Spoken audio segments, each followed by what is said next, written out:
Fernando Haddad fala o óbvio sobre a Câmara dos Deputados e o Arthur Lira aproveitou para dar aquela valorizada. Vem comigo. Antes de seguir, gostaria de pedir seu like nesse vídeo e sua inscrição nesse canal. Peço também, caso você possa queira, a sua contribuição aqui com o canal, clicando no botão Valeu. Peço que ao final do vídeo você deixe seu comentário, concorde, discorde e complemente. Mas sempre se lembre que só não vale xingar, nem falar da vida do povo. Compartilhe esse vídeo em todas as suas redes sociais, inclusive no WhatsApp e no Telegram, se você tiver. Fazendo tudo isso, você nos ajuda a aumentar o alcance desse espaço e fortalece a luta sua contra o fascismo à brasileira. E se você é de Alagoas, você pode assistir aos vídeos do blog do Cadu Amaral, na TV Com Maceió, canal 12 da NET, sempre aos domingos, ao meio-dia e 45. Se você não é de Alagoas, você pode assistir a TV Com Maceió no link que está na descrição desse vídeo. Obrigado. Eu gravo esse vídeo no dia 16 de agosto, são agora 5 horas da tarde. E no dia 14 de agosto, 2 dias antes de eu gravar esse vídeo, o ministro da Fazenda do governo Lula, o Fernando Haddad, deu uma declaração falando que a Câmara dos Deputados está com muitos poderes e que esses poderes não podem ser usados para humilhar o Senado e o Poder Executivo. Na verdade, Fernando Haddad falou o óbvio, mas o presidente da Câmara dos Deputados, o deputado federal Arthur Lira, do PP aqui de Alagoas, aproveitou para dar aquela valorizada no passe. Né? Disse que a fala foi fora de tom, não cabível, toda essa choradeira, e adiou a votação do arcabouço fiscal, a segunda volta do Senado, né, do arcabouço fiscal, para a semana que vem. O projeto seria votado nessa semana, antes de eu gravar esse vídeo. Eu gravei esse vídeo no dia 16, que é uma quarta-feira, o arcabouço seria votado na terça-feira 15, mas o Arthur Lira adiou para a semana que vem. Tudo para dar aquela valorizada no passe. Já tem notícias desta quarta-feira 16 que está tudo resolvido, está tudo tranquilo, não há mais problema, não há mais ruído entre o Arthur Lira e o Fernando Haddad e o Planalto, esse tipo de coisa, já está tudo tranquilo. Na verdade, o Fernando Haddad, sejamos francos, falou o óbvio, o lulante. Desde o pós-golpe da Dilma em 2016, com a chegada do Temer à presidência da República, o poder do parlamento começou a ser demasiadamente hipertrofiado. E essa hipertrofia do poder do parlamento, mais precisamente da Câmara de Deputados, aumentou significativamente durante o governo Bolsonaro, inclusive com a chamada emenda do relator, a tal RP9, etc. Porque no governo Bolsonaro, o Bolsonaro sempre foi um presidente espantalhão, né? Ele não governava, era os militares numa ponta governando e o Congresso, mais precisamente o Centrão, governando de outro, atuando inclusive como poder executivo. Nessa correlação de forças nas duas casas, Senado e Câmara de Deputados, a Câmara de Deputados teve um poder muito hipertrofiado, com muita força, até pela banalização do procedimento de impeachment. A Dilma Rousseff foi empichada sem crime, portanto, golpe, porque o processo de impeachment requer atentado à Constituição e todas as alegações que acusaram a Dilma de ter cometido, nenhuma delas era um atentado à Constituição. Por conta dessa banalização do rito do impeachment no país, o presidente da Câmara de Deputados, que é a quem cabe dar prosseguimento ou não a pedidos de impeachment, ficou muito grande. E é por isso que o poder da Câmara de Deputados ficou hipertrofiado. Durante o governo Bolsonaro, os parlamentares do Centrão, que aqui nesse canal eu chamo de parlamentares despachantes, porque não defendem posição política alguma, ideologia alguma, concepção de sociedade, visão de mundo, etc., alguma, apenas fazem ponte de emendas do Poder Executivo da Federal com suas bases eleitorais. E, como eu sempre digo em todos os vídeos, aqui eu não estou me referindo a malfeitos, desvios, nada disso. Apenas o uso legal desse instrumento que é a emenda parlamentar. E durante o governo Bolsonaro, os parlamentares tiveram muitas emendas parlamentares, inclusive com muito pouca transparência, o que deu a eles muita força e muita fome. E agora, no governo Lula, essa fome não está assim tão saciada. As emendas parlamentares ainda existem, não temos mais a tal RP9, né? Ficou restos apagado, o governo Bolsonaro, que inclusive isso foi parte do acordo para a aprovação da PEC da transição, mas daí por diante não existe mais esse tipo de PEC. E mesmo as do governo Bolsonaro, agora com transparência.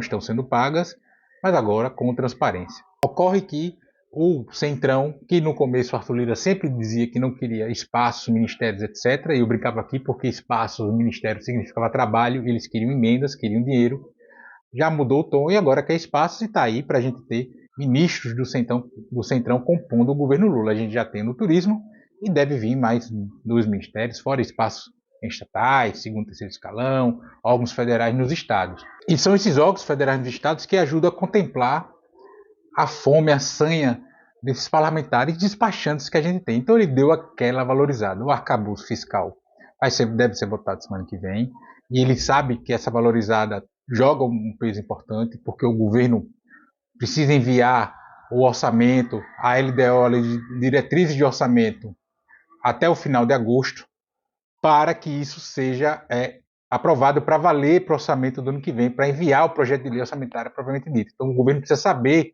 os limites fiscais em que ele pode projetar a execução de recursos para o governo no próximo ano. Então, o Arthur Lira sabe que o prazo está apertado. Sem o arcabouço fiscal, o orçamento de 2024 vem de um jeito, com o arcabouço fiscal, o orçamento de 2024 vem de outro.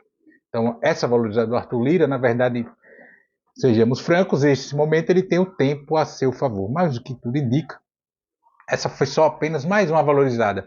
Tipo assim, poxa, Lula, o Haddad, cara, falando esse negócio, atacando a Câmara de Deputados, não foi. E aí o Haddad de volta, né, ligou. E eu quero pedir perdão a você, porque tem um babaca com uma caixa de som aqui na porta da minha casa. E, enfim, a gente não tem estúdio, a gente grava a si mesmo com o ruído. Mas voltando, então liga, pô, falou essa coisa da Câmara, agrediu. Lula, não é bem assim, o Haddad também se retratou, enfim. Esse escorregão do Haddad, digamos assim, não é nada demais, porque ele falou o óbvio, o Lulante, ele falou que qualquer pessoa minimamente, que acompanha a política minimamente, consegue perceber esse superpoder da Câmara de Deputados. O Arthur Lira dá essa grande valorizada no passe. E é do jogo da política fazer isso. Né? Cada um que puxe a sardinha para o seu lado e faça e dê essa sua valorizada no que precisa para conseguir mais espaço na política. Arthur Lira, inclusive, deixa a presença da Câmara de Deputados em 2025 e aí não se sabe ao certo, ao menos nesse momento, quem vai o substituir.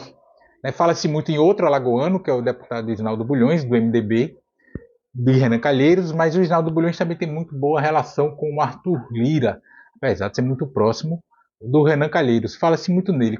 Independente de quem seja, não é a mesma coisa você ter a caneta na mão do presidente da Câmara de Deputados e ter lá um preposto seu, por mais próximo que seja a você. Jamais será a mesma coisa. Rei morto, reposto. E o Arthur Lira sabe que precisa muito do governo federal, desses espaços federais, para manter poder, principalmente aqui em Alagoas, de onde ele é eleito, é de onde ele sai, de onde ele é eleito para a Câmara de Deputados. Para quem não sabe, aqui em Alagoas, para se ter uma ideia, nesse momento atual, o lado dos Calheiros tem muito mais força política do que o lado do Arthur Lira. Prefeitos do MDB, de 102 prefeituras aqui em Alagoas, o MDB tem mais de 60. O MDB tem um governo do Estado, tem a maioria esmagadora na Assembleia Legislativa, tem relação com a maioria dos membros, dos conselheiros do Tribunal de Contas do Estado, tem boa relação com o Poder Judiciário local, enfim. E nesse momento o Arthur Lira tem muito relação com o prefeito de Maceió, JHC, que, ao que tudo indica, deve ser reeleito prefeito da capital lagoana, e tem relação com o prefeito de Arapiraca, que é a segunda maior cidade do estado. Acontece que o Luciano Barbosa teve afastado dos Calheiros, mas já se reaproximou dos Calheiros nesse sentido. Então, o Arthur Lira ele fica meio pouco enfraquecido, por isso que ele precisa ter esses ministérios para garantir as emendas, para garantir força aqui. Um detalhe, um avanço nesse sentido de força do Arthur Lira é algum grau de reaproximação dele, Arthur Lira, com o governador do estado, com o governador de Alagoas, o Paulo Dantas. Mas o Paulo Dantas continua sendo do grupo dos Calheiros.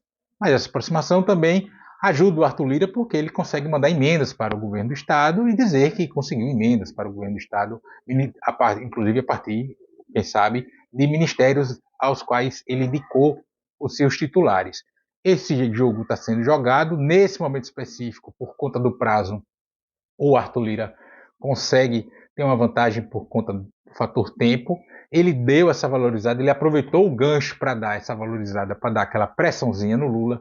O Lula tem segurado, seja a questão de emendas, não tem saído como os caras gostariam, mas tem saído, nem na velocidade, nem na forma, nem no volume.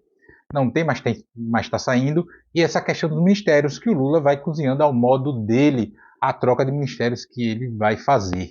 O que ele vai fazer, porque ele precisa compor com o Centrão, porque o povo brasileiro elegeu um Congresso, principalmente uma Câmara de Deputados, de maioria de parlamentares do Centrão. Então é com essa turma, com essa gente que ele precisa governar e precisa dialogar. Parlamentares dos 513 que são mais próximos ali ao Lula, seja por relação partidária ou individualmente, de uma afinidade mais política ou ideológica, tem na casa dos 130. Essa quantidade sequer abre CPI. E CPI é instrumento de minoria, mas não consegue nem abrir CPI. Então vai precisar muito do Arthur Lira nesse sentido. Quando o Lula falou no lançamento do PAC, enfim, que ele precisa mais do Arthur Lira do que o Arthur Lira dele, ele não está fazendo o jogo de cena, ele está dizendo a verdade. Só que o Lula também não vai fazer como Bolsonaro e obedecer a qualquer mensagem de WhatsApp que recebe do Arthur Lira e fazer ali. O Lula, ao contrário do Bolsonaro, não abre mão de governar. O Lula é o presidente do Brasil e governa, mas evidentemente que governa dentro das condições. Nessa coisa aí dessa fala do Haddad, o Arthur Lira fez muito como o Neymar. Dá aquele totozinho assim, sai embolando, dá aquela enfeitada, aquela valorizada, mas faz parte da política.